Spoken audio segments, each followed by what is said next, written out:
सावरकर जी की चिट्ठी है जिसमें उन्होंने अंग्रेजों को लिखा है, और मैं पूरी चिट्ठी आपको पढ़नी होगी, देख लीजिए, मैंने हाईलाइट भी कर रखी है, मगर मैं सिर्फ आखिरी लाइन पढ़ना चाहता हूं। अंग्रेजी में लिखी है तो मैं अंग्रेजी में बोल देता हूं। I beg to remain sir your most obedient servant V D. Savarkar. Hindi में ट्रांसलेशन कर देता हूं। सर, मैं आपका नौकर रहना चाहता हूं।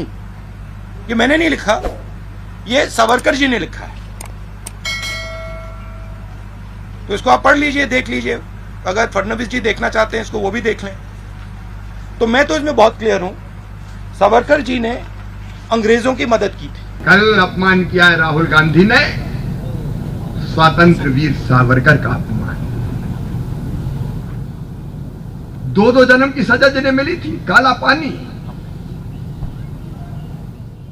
पानी की सजा जिनने काटी, देश के लिए सब कुछ लुटा दिया,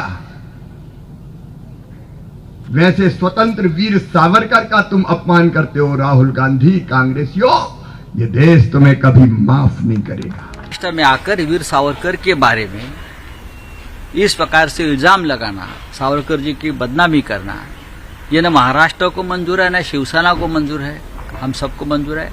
महाराष्ट्र के कांग्रेस नेता भी उनका समर्थन नहीं करेंगे। बयान का कोई जरूरत नहीं थी।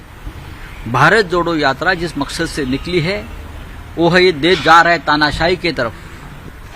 महंगाई, बेरोजगारी, महिलाओं के ऊपर अत्याचार, ऐसे बहुत से विषय पर भारत जोड़ो यात्रा चल रहा है। उनको अच्छे समर्थन मिल रहा है। महाराष्ट्र में सबसे ज्यादा समर्थन मिला, तो वीर सावरकर का मुद्दा लाने की जरूरत नहीं थी। उससे महाराष्ट्र विकास अघाड़ी में भी दरार पड़ सकती है।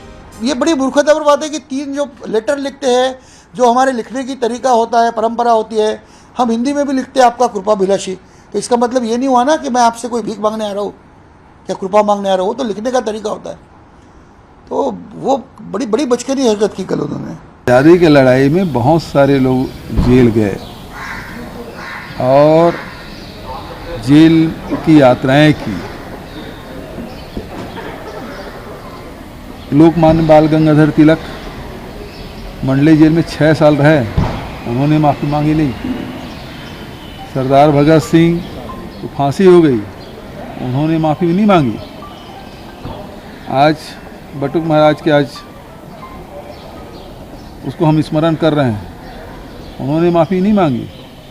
गांधी जी ने माफ़ी नहीं मांगी, नेहरू जी ने, सरदार पटेल ने, किसी ने माफ़ी नहीं मांगी। यदि सावरकर देखना है तो दो हिस्सों में देखना पड़ेगा। जब वो जेल गए उसके पहले सावरकर क्रांतिकारी थे, और उसके बाद जब जेल गए तो फिर वो लगातार माफ़ी मांगने लगे, और अंग्रेज़ों से उन्होंने वजीफ़ा भी लिया। 60 रुपया उनको हर महीने पैसे मिलते थे। और जेल से छूटने के बाद कभी वो जो क्रांतिकारी उनकी छवि थी उसके विपरीत उन्होंने कार्य किया। तो ये दूसरे पार्ट को आपको देखना पड़ेगा। उन्होंने अंग्रेज़ों से मिलकर जो काम किया है वो उसके इतिहास रहा है। टुकड़े टुकड़े गैंग के साथ भारत जोड़ो यात्रा करने वाले राहुल गांधी जी, सवाल ये खड़ा होता है कि आप कभी हिंदू आतंकवाद की बात करते थे, कभी भारत के टुकड़े टुकड़े करने वालों के साथ जवाहरलाल नेहरू विश्वविद्यालय में खड़े नजर आते थे। सावरकर, वीर सावरकर के ऊपर आप प्रश्न चिन्ह खड़ा करते हो। ये कांग्रेस की मानसिकता है जो एक परिवार से आगे बढ़कर ना देख पाई है ना देख पाएगी। वो ये शायद जानते नहीं, गुजरात का मॉडल नंबर 1 मॉडल है। गुजरात का मॉडल विकास देश का विरोधी है, हिंदू संस्कृति का वो विरोधी है, वो भारत का विरोधी है। इसीलिए हम यही बताना चाहता हूं कि राहुल जी, आपने जो बात बोला, देश आपका ऊपर प्रतिशोध लेगा।